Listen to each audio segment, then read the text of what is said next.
Penjabat Bupati Aceh Besar Muhammad Iswanto SSTPMM memberikan apresiasi atas pagelaran seni gembira pesantren Muamalat Solidarity Boarding School di Kota Janto Sabtu 31 Agustus 2024 malam.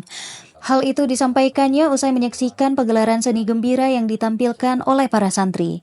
Turut hadir Ketua MPD Aceh Besar Profesor Dr. Mustanir Yahya MSC, Kepala Dinas Pendidikan dan Kebudayaan Aceh Besar, Kepala Kesbangpol, Kepala Disduk Capil, Kepala Bapeda, Kepala Dinas Pangan dan Camat Kota Janto. Iswanto juga berharap agar pesantren Muamalat Solidarity Boarding School terus dapat melahirkan para generasi mumpuni yang akan mewariskan tongkat estafet kepemimpinan negeri ini, baik dimulai dari kecil, camat, bupati, gubernur, bahkan menteri dan presiden sekalipun. Panggung seni gembira yang digelar di Pesantren Teknologi MSPS Kota Janto tersebut menampilkan sebanyak 16 pagelaran, 8 penampilan dari putra dan 8 penampilan dari putri.